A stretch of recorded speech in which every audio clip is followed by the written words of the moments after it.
الحمد للہ وحدہ والصلاة والسلام علی من لا نبی بعدہ اما بعد۔ آقا دو جہاں سرور کونین حضرت محمد مصطفیٰ صلی اللہ علیہ وعلی آلہ واصحابہ اجمعین کی سیرت مطہرہ کا سبق چل رہا ہے۔ اللہ کے رسول صلی اللہ علیہ وسلم کی حیات مبارکہ میں ایک خاص واقعہ شق صدر کا پیش آیا۔ شق صدر یعنی آپ کے سینے مبارک کو چاک کرنے کا واقعہ۔ اس بارے میں زیادہ محتاط رائے یہ ہے کہ یہ 4 مرتبہ ہوا، اور پہلی مرتبہ جب آپ حضرت حلیمہ سعدیہ رضی اللہ تعالی عنہ کے ساتھ تھے، وہاں یہ پیش آیا 4 سال کی عمر میں، اور دوسرا 10 سال کی عمر میں، تیسرا 40 سال کی عمر میں، اور 5واں معراج سے پہلے۔ تو یہ گویا 4 مرتبہ واقعات ہوئے۔ پہلی مرتبہ تو یوں ہوا کہ آپ اپنے رضائی بھائیوں کے ساتھ بکریاں چرانے جنگل گئے ہوئے تھے کہ یکایک آپ کا رضائی بھائی دوڑتا ہوا آیا اور گھر آ کے اطلاع کی کہ 2 سفید پوش آدمی آئے اور ہمارے قریشی بھائی کو زمین پر لٹا کر ان کا سینہ چاک کیا ہے، اب وہ اس کو سی رہے ہیں۔ یہ واقعہ سنتے حلیمہ سعدیہ اور ان کے شوہر گھبرا کے پریشان حالت میں بھاگے وہاں سے۔ دیکھا کہ آپ ایک جگہ کھڑے ہیں اور چہرہ انور کا رنگ فق ہے۔ حلیمہ کہتی ہیں کہ میں نے فوراً آپ کو سینے سے چمٹا لیا اور پھر آپ کے رضائی بھائی نے آپ کو سینے سے لگایا اور آپ سے دریافت کیا کہ کیا واقعہ تھا، آپ نے بیان فرمایا۔ تو حلیمہ آپ کو لے کر اب گھر آ گئی، اس فکر اور پریشانی میں کہ کہیں ایسا تو نہیں کہ اس سے کوئی آپ کو نقصان پہنچے۔ اس سے پہلے 2 سال کے بعد آپ کو یاد ہے کہ جب حضرت حلیمہ کو رسول اللہ صلی اللہ علیہ وسلم کو لوٹانے کا وقت آیا تھا تو آپ کی برکات سے مزید استفادہ کرنے کے لیے یہ عذر کیا تھا حضرت آمنہ سے کہ اس کو چند سال اور رہنے دیجیے، ذرا مضبوط ہو جائے گا اور توانا ہو جائے گا اور زبان بھی اچھی ہو رہی ہے اور موقع اور دیا جائے۔ تو ہم اس واقعے سے گھبرا کے فوراً والدہ کے پاس لوٹا دیا، چنانچہ آپ 4 سال کی عمر میں اپنی والدہ کے پاس تشریف لے آئے۔ اس واقعے میں یہ بھی ہوا کہ 2 فرشتے جبریل اور میکائیل سفید پوش انسانوں کی شکل میں آئے تھے اور سونے کے تشت میں جس میں برف بھرا ہوا تھا لے کر آئے اور آپ کا سینہ مبارک چاک کر کے قلب مطہر کو، دل کو نکالا، پھر اس کو چاک کیا اور اس میں سے 1 یا 2 چھوٹے چھوٹے گوشت کے ٹکڑے، خون کے جمے ہوئے ٹکڑے نکالے اور کہا کہ یہ شیطان کا حصہ ہے۔ پھر شکم اور قلب کو اس تشت میں رکھ کر برف سے دھویا، پھر دل کو اپنی جگہ رکھ کے سینے کو ٹانکا لگا دیا۔ اس کے ساتھ ہی دونوں پیچھے شانوں کی ہڈی، کندھوں کی جو ہڈی ہوتی پیچھے، اس کے درمیان دل کی عین پیچھے ایک مہر بھی لگا دی۔ اس کی بہت ساری روایات موجود ہیں، کچھ اس میں ضعیف بھی ہے اور بہت ساری احادیث اس میں بالکل صحیح ہے۔ ایسی روایات جب کثرت سے ہوں تو وہ ایک دوسرے کو مضبوط کر دیتی ہیں، چنانچہ ان روایات کے صحیح ہونے میں اب کوئی شک نہیں رہتا کہ یہ واقعہ بالکل درست ہے۔ بعض روایات میں جو راویوں کی کمزوری کی وجہ سے ایک کمزوری آتی ہے تو وہ دوسری روایات ان کو صحیح کر دیتی ہیں ان کی کمزوری کو، تو اس لیے اب اس میں کوئی اشکال نہیں ہونا چاہیے۔ دوسری بار یہ واقعہ پیش آیا جب آپ کی عمر 10 سال تھی، اور اس کے بھی بارے میں کئی روایات موجود ہیں۔ تیسری مرتبہ بعثت کے وقت جبکہ آپ کو نبوت دی جا رہی تھی، اس کے بارے میں بھی کئی روایات موجود ہیں غار حرا میں۔ اور چوتھی مرتبہ معراج پر جب آپ تشریف لے جا رہے تھے اس وقت۔ علامہ قسطلانی نے مواہب لدنیہ میں اور علامہ زرقانی نے شرح مواہب میں ان کی حکمتیں بیان کی ہیں۔ وجہ تو اس طرح کے واقعات کی یہ ہوتی ہے کہ اس کو قبول کیا جائے اور اس میں جو حکمتیں ہیں وہ اللہ سبحانہ و تعالیٰ کی طرف تفویض کر دی جائے کہ اللہ سبحانہ و تعالیٰ ان حکمتوں کو جانے. تاہم ابتدائی طور پر جو نکالا گیا پہلی مرتبہ حلیمہ سعدیہ کے یہاں قیام کے زمانے میں، تو اس وقت ایک جو انسان کے دل میں معصیت کا، گناہ کا کوئی مادہ ہوتا ہے، اس سے پاک کر دیا گیا تاکہ شیطان اپنے اثرات نہ ڈال سکے اور معصیت کا کوئی نشان بھی نہ رہے. اور برف سے اس کو دھویا گیا کیونکہ گناہوں کا مزاج گرم ہوتا ہے، اس کی تاثیر بھی نہ رہے، اس کو ٹھنڈک سے دھویا. اسی لیے قرآن میں اس کی طرف اشارہ ہے کہ ان الذین یأکلون اموال الیتامی ظلما انما یأکلون فی بطونہم نارا، کہ تحقیق جو لوگ یتیموں کا مال کھاتے ہیں وہ حقیقت میں اپنے پیٹوں میں آگ بھرتے ہیں. یعنی گناہ کے عمل کو گرمی سے، شدت سے، آگ سے تعبیر کیا جاتا ہے، اور اس کے مقابلے میں ٹھنڈی تاثیر. اسی لیے غصے کے بارے میں کہا کہ یہ شیطان کی جانب سے ہوتا ہے، شیطان آگ سے پیدا ہوا ہے، لہذا کسی کو غصہ آئے تو اس کو چاہیے کہ وہ وضو کر لیا کرے تاکہ وہ ٹھنڈا ہو جائے. تو پانی میں یہ خصلت ہے اور یہ اس کی صلاحیت ہے کہ وہ گندگی کو دھوتی ہے، اور ٹھنڈے پانی میں، برف کے پانی میں یا برف میں یہ تاثیر بھی ہے کہ وہ اس کی حرارت کو دور کر دے. تو گویا دو الگ صورتیں ہیں. اسی لیے غصہ جب اوپر کی طرف انسان کو اٹھاتا ہے، جذباتی کرتا ہے، تو اس کو کہا جاتا ہے کہ بیٹھ جاؤ، غصہ ہو تو بیٹھ جاؤ، تاکہ وہ جو اونچائی ہے، بڑائی ہے اپنی، وہ نہ آئے. اور اللہ کے رسول صلی اللہ علیہ وسلم کی یہ دعا بھی اسی طرف اشارہ کرتی ہے کہ اللہم اغسل خطایای بماء الثلج والبرد، بماء الثلج والبرد، اے اللہ میری خطاؤں کو برف اور اولے کے پانی سے دھو دیجیے. اس میں گناہوں کی نجاست تو دھلے گی، اس کے لیے تو گرم پانی بھی استعمال کیا جائے تو دھل جائے گی، لیکن اس کی جو حرارت ہے اس کو کم کرنے کے لیے اس میں اولے یا برف وغیرہ کا تذکرہ بارہا روایتوں میں ملتا ہے. بہرحال اس کے اندر کچھ نہ کچھ گرمی جو ہے، حرارت جو ہے، اس کو ٹھنڈک سے بدلا. دوسری مرتبہ جب آپ یعنی بڑے ہوئے، 10 سال کے ہوئے، تو اب کیفیت یہ ہے کہ بچپنے کا ایک معصومانہ انداز ہوتا ہے، تھوڑا لڑکپن میں آدمی کچھ اور کھیل کود میں زیادہ لگتا ہے، تو اس کھیل کود کے مزاج کو دور کرنے کے لیے اس سے بھی دل کو پاک کیا کہ ان چیزوں کی طرف آپ کا دل نہ لگے، اور یہی ہوا کہ آپ بالکل اس سے پاک صاف ہوئے. تیسری مرتبہ جو پاک صاف کیا گیا تو دل کو اللہ سبحانہ و تعالیٰ کی طرف سے آنے والی وحی کے اسرار اور علوم الہیہ کا تحمل نصیب ہو سکے، اس لیے اب ایک دفعہ پھر تیار کیا گیا کہ دل میں یہ صلاحیت پیدا ہو، قلب میں یہ طاقت پیدا ہو کہ اللہ سبحانہ و تعالیٰ کی وحی کی جو تجلیات ہوں گی وہ آپ برداشت کر سکیں، اس کو جذب کر سکیں. اور چوتھی مرتبہ جب آپ معراج پہ تشریف لے جا رہے تھے تو وہاں عالم ملکوت کی سیر، تجلیات الہیہ، آیات ربانیہ کا مشاہدہ، خود اللہ سبحانہ و تعالیٰ کے ساتھ ملاقات اور آپ کے ساتھ مناجات اور بآسانی آپ سے ہم کلام ہونے کا شرف، تو یہ ساری صلاحیت پیدا کرنے کے لیے ایک دفعہ پھر آپ کے دل کو معراج پہ تشریف لے جاتے ہوئے دھویا گیا تاکہ آپ اس کے لیے بالکل مستعد ہوں اور کما حق اس کا فائدہ اٹھائیں. اس کے ساتھ پھر مہر نبوت بھی لگا دی گئی. اور مہر کیا ہے؟ یہ تو اصل میں ایک کسی کام کے کر لینے کے بعد اس پر حتمی طور پر یہ فیصلہ کرنے کے لیے کہ اب کام مکمل ہو گیا، اس میں مزید کوئی چیز آگے نہیں لگائی جائے گی، کوئی حاشیہ نہیں بڑھایا جائے گا. ایک تو اس کی علامت ہوئی.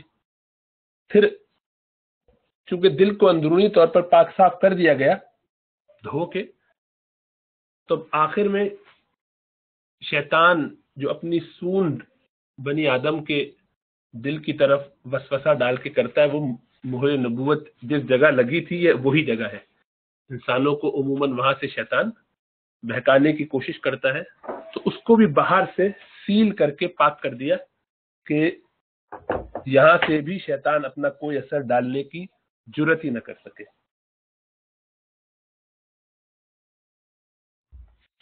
عمر بن عبدالعزیز سے منقول ہے رحمۃ اللہ علیہ کہ حق جل شانہ سے انہوں نے کسی شخص نے دریافت کیا کہ اے رب العالمین، مجھ کو شیطان کے وسوسے کا راستہ دکھلائیے کہ وہ کس راہ سے آدمی کے دل میں وسوسہ ڈالتا ہے. تو اللہ سبحانہ و تعالیٰ نے دونوں کندھوں کے درمیانی جگہ جو قلب کے بالکل مقابل پیچھے بائیں طرف ہوتی ہے، یعنی دل کے بالکل پیچھے، عین پیچھے، دکھلائی اور فرمایا کہ شیطان اس راہ سے آتا ہے. جب بندہ اللہ کا ذکر کرتا ہے تو پیچھے ہٹ جاتا ہے. روض الانف میں علامہ سہیلی یہ روایت لے کر آیا. بہرحال خلاصہ یہ کہ جس طرح قلب مبارک کا اندرونی حصہ شق صدر کے ذریعے مادہ شیطانی سے پاک کر دیا گیا، اسی طرح پشت کی جانب مہر لگا کر باہر سے بھی شیطان کی آمد کا راستہ بند کر دیا گیا. یہ واقعہ کب ہوا؟ اس میں بھی دو رائے ہیں.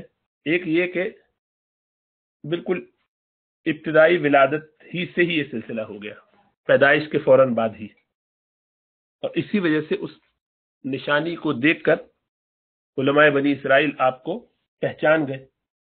اور بعض کی رائے یہ کہ نہیں، یہ جب شق صدر ہوا ہے یعنی 4 سال کی عمر میں، اس وقت یہ ہوا پہلی مرتبہ. پہلا قول زیادہ راجح ہے، اس لیے کہ ابتدا ہی سے کام شروع ہو گیا تھا تاکہ آپ پہ کبھی بھی شیطان کو دست درازی کرنے کا موقع ہی نہ ہو. اب دونوں طرح کی روایات میں تطبیق یوں ہو سکتی ہے کہ پیدائش کے وقت مہر تو لگا دی تھی، اب 4 سال کی عمر میں شق صدر کے بعد اس کو ذرا اس کی تجدید کر دی گئی، گویا اسی کا اعادہ کر دیا گیا. اس طرح تمام روایات میں تطبیق اور توفیق ہو جاتی، جیسے کہ علامہ زرقانی نے فرمایا. بہرحال اب اللہ کے رسول صلی اللہ علیہ وسلم اس کے بعد اپنی والدہ ماجدہ کے پاس تشریف لے آئے، اور اب یہاں آپ ان کے ساتھ 2 سال رہے. یہاں جب آپ کی عمر 6 سال کی ہوئی تو حضرت آمنہ نے مدینہ کا قصد کیا اور آپ کو بھی ساتھ لے گئی. ام ایمن آپ کے ساتھ ہی تھی. 1 ماہ وہ آپ اپنے میکے میں رہی، یہی آپ کا گھرانہ تھا. پھر وہاں سے واپس ہوئی. راستے میں ابوا کے مقام پر حضرت آمنہ نے انتقال فرمایا اور وہیں مدفون ہوئی. انا للہ و انا الیہ راجعون.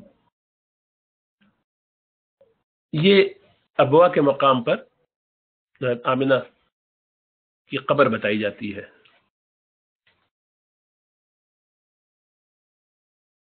اب آپ حضرت عبد المطلب کی کفالت میں آ گئے. ام ایمن ساتھ تھیں، لے کر آپ کو آئیں، دادا کے سپرد کیا. دادا پہلے ہی بہت محبت فرماتے تھے، مسجد حرام میں حاضر ہوتے تو اپنے ساتھ بٹھاتے، آپ کا فرش بچھایا جاتا، اس پہ آپ کے اولاد میں سے کسی کو نہ اجازت تھی نہ کسی کی ہمت تھی کہ وہ اس پر آ کے بیٹھے، لیکن آقا نامدار بے تکلفی سے آ کے وہاں تشریف فرما ہوتے، اور بعض چچا وغیرہ آپ کو روکتے کہ یہاں پہ مت بیٹھو، یہ تو دادا کی جگہ ہے. مگر عبد المطلب کمال شفقت سے فرماتے کہ میرے اس بیٹے کو چھوڑ دو، خدا کی قسم اس کی تو شان ہی کچھ اور ہے. پھر بلا کر اپنے پاس بٹھاتے اور آپ کو دیکھتے اور مسرور ہوتے.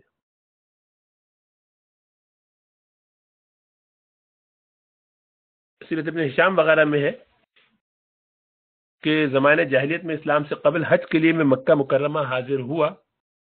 یہ کندیر بن سعید کہتے ہیں. مکہ میں حاضر ہوا، دیکھا کہ ایک شخص طواف میں مصروف ہے اور یہ شعر اس کی زبان پر ہے کہ رد الی راکبی محمدا یا رب ردہ واصطنع یدا، کہ اے میرے رب میرے سوار محمد کو واپس بھیج دیجیے. یعنی جو میرے اوپر سواری کرتا ہے، جس کو میں اونٹ بن کے سیر کراتا ہوں جیسے بچوں کو کرایا جاتا ہے، اس کو لوٹا دیجیے اور مجھ پر عظیم احسان فرمائیے. کہتے ہیں کہ میں نے لوگوں سے دریافت کیا کہ یہ کون صاحب ہے. لوگوں نے کہا کہ یہ عبد المطلب ہے. اپنے پوتے کو گمشدہ اونٹ کی تلاش میں بھیجا تھا، کیونکہ ان کو جس کام کے لیے بھیجتے ہیں اس میں کامیابی ضرور ہوتی ہے. آپ کو گئے ہوئے دیر ہو گئی ہے، اس لیے عبد المطلب بے چین ہو کر یہ شعر پڑھ رہے ہیں. بہرحال کچھ دیر نہ گزری تھی کہ آپ صلی اللہ علیہ وسلم تشریف لے آئے اور اونٹ بھی آپ کے ہمراہ تھے. وہ اونٹ جو کھو گیا تھا وہ بھی آپ کے ہمراہ تھا. دیکھتے عبد المطلب نے آپ کو گلے لگایا اور کہا کہ بیٹا میں تمہاری وجہ سے بے حد پریشان تھا، اب کبھی تم کو اپنے سے جدا نہ کروں گا. بہرحال 2 سال دادا کی کفالت میں رہے، بڑے ناز و نام، بڑی محبت میں پلے. 8 سال کی عمر جب ہوئی تو دادا بھی دار فانی سے کوچ کر گئے. اور بعض روایتوں سے پتہ چلتا ہے کہ دادا کی اس وقت عمر 82 سال، بعض سے 85، بعض سے 95، 120 سال تک کی روایتیں موجود ہیں. بہرحال جو بھی عمر رہی ہو، بڑی عمر میں دنیا سے وہ تشریف لے گئے. اب آپ کی کفالت آپ کے چچا ابو طالب کے حصے میں آئی. یہ آپ کے سگے چچا تھے، یعنی ماں اور باپ دونوں طرف سے.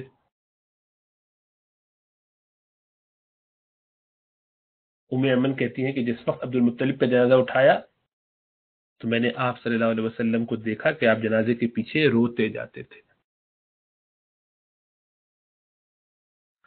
چنانچہ ایک مرتبہ آپ صلی اللہ علیہ وسلم سے دریافت کیا گیا کہ آپ کو عبد المطلب کا دادا کا انتقال یاد ہے؟ آپ نے فرمایا میری عمر اس وقت 8 سال تھی. مطلب ہاں یاد ہے. بہرحال چچا کی کفالت میں آئے، اپنی اولاد سے زیادہ بڑھ کر آپ کو عزیز رکھا، بڑی محبتیں دی، بہت پیار کیا.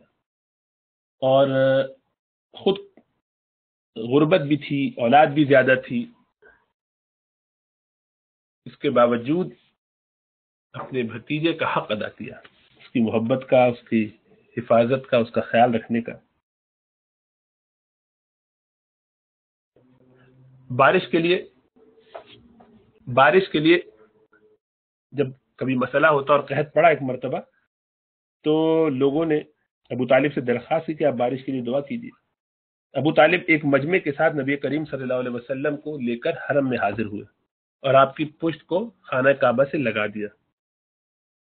آپ صلی اللہ علیہ وسلم نے بطور تضرع اور التجا کے انگشت شہادت سے آسمان کی طرف اشارہ کیا. اس سے پہلے بادل کا کہیں کوئی نام و نشان نہ تھا. اشارہ کرتے ہی ہر طرف سے بادل امڑ آئے اور اس قدر بارش ہوئی کہ تمام ندی نالے بہنے لگے. اسی بارے میں ابو طالب اس شعر میں کہا کرتے تھے، ان کا اپنا شعر ہے، وَأَبْيَضَ يُسْتَقَى الْغَمَامُ بِوَجْهِهِ سِمَادُ الْيَتَامَى عِصْمَةٌ لِلْأَرَامِلِ. ایسے روشن اور منور کہ ان کے چہرے کی برکت سے خدا سے بارش مانگی جاتی ہے، اور جو یتیموں کی پناہ اور بیواؤں کا ماوا اور ملجا ہے. اس کے بعد آپ کا سفر ہوا شام کی طرف. اس وقت آپ کی عمر تقریباً 12 سال تھی. آپ کے چچا ابو طالب آپ کو لے کر قافلہ تجارت میں شام کی طرف چلے.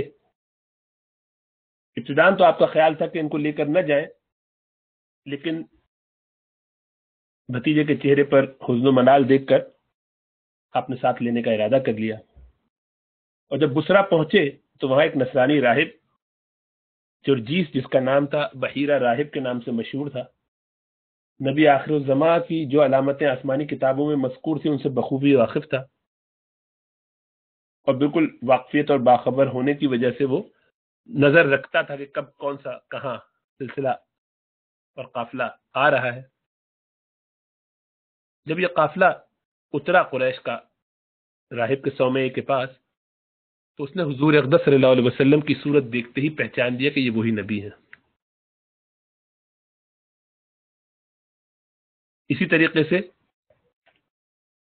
عام اس کا معمول یہ تھا کہ کبھی کسی کی طرف توجہ نہ کرتا، لیکن اس مرتبہ یہاں خلاف معمول اپنے صومعے سے نکل کر ان میں آیا اور باقاعدہ سوال کیا کہ کو دیکھنے لگا، اور پھر رسول اللہ صلی اللہ علیہ وسلم کا ہاتھ پکڑ لیا اور فرمایا کہ ھذا سید العالمین، کہ یہی سردار دو جہاں ہے. ھذا رسول رب العالمین، یہی رسول پروردگار عالم ہے. یبعثہ اللہ رحمتا للعالمین، اللہ نے ان کو جہان والوں کے لیے رحمت بنایا ہے. علیہ الف الف سلام۔ سرداران قریش نے اس راہب سے پوچھا کہ تمہیں کیسے معلوم ہوئی یہ باتیں؟ اس نے کہا کہ جب آپ سب گھاٹی سے نکلے تو کوئی شجر، کوئی درخت ایسا نہ رہا جس نے سجدہ نہ کیا، کوئی جھکا نہ ہو، اور کوئی ایسا شجر اور حجر سجدہ سوائے نبی کے کسی کو نہیں کرتے۔ اس کے علاوہ آپ کی مہر نبوت بھی دیکھی اور اس کو پہچانا جو سیب کے مشابہ تھی۔ پھر صرف آپ صلی اللہ علیہ وسلم کی وجہ سے اس نے پورے قافلے والے کے لیے کھانے کا انتظام کیا۔ کھانے میں سب حاضر ہوئے۔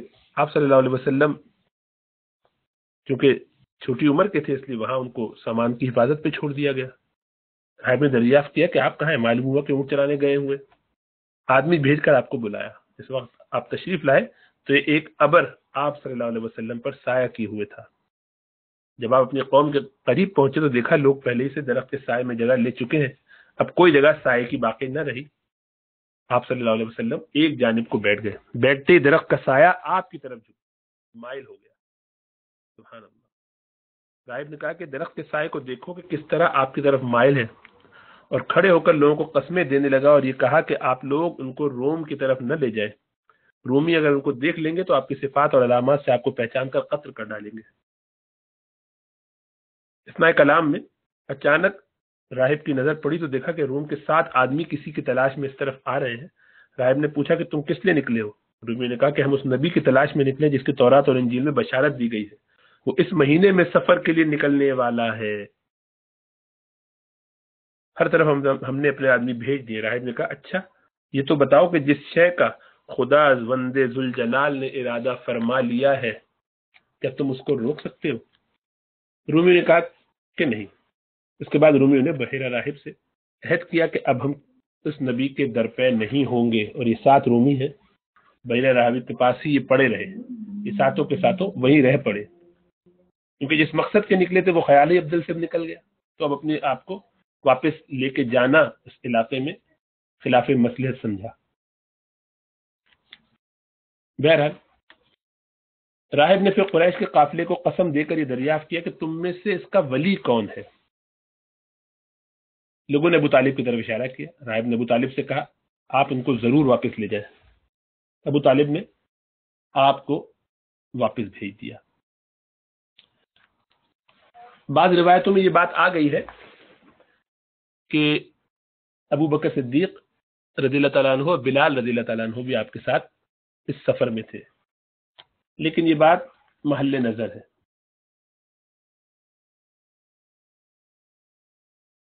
بہرحال اب آپ جو ہے جیسا کہ حافظ ابن حجر فرماتے ہیں اور مختلف روایات سے اندازہ ہوتا ہے، ابن عباس رضی اللہ تعالیٰ عنہ سے مروی ہے کہ رسول اللہ صلی اللہ علیہ وسلم نے 20 سال کی عمر میں شام کا سفر کیا۔ اس سفر میں ابو بکر صدیق بھی آپ کے ہمراہ تھے، اور ابو بکر کی عمر اس وقت 18 سال تھی۔ اس سفر میں بھی بحیرہ راہب سے آپ صلی اللہ علیہ وسلم کی ملاقات ہوئی۔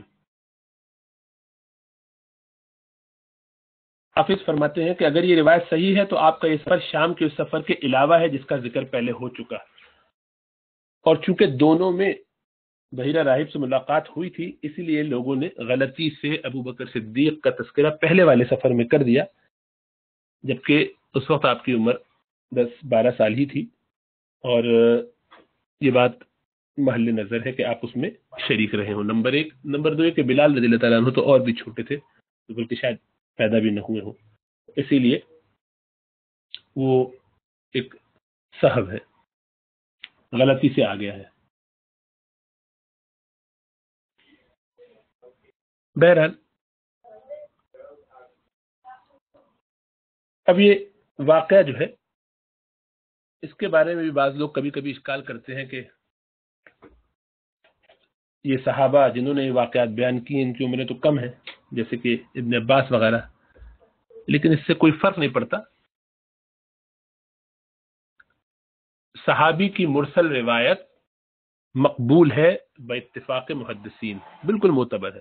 چنانچہ حضرت عائشہ کے بہت سارے واقعات ہیں جو انہوں نے رسول اللہ صلی اللہ علیہ وسلم کے بارے میں بیان فرمائے جبکہ آپ اس وقت پیدا بھی نہیں ہوئی تھی، اپنے پچھلے واقعات کو سن کے کیونکہ یقینی بات ہے کہ صحابی کسی دوسرے صحابی سے سن کے ہی اس کو پیش کرے گا، اور جب ایسا ہے تو اگلا صحابی بھی عادل ہے، تو عدول کے درمیان اگر ایسی بات آ بھی جائے تو اس سے کوئی فرق نہیں پڑتا۔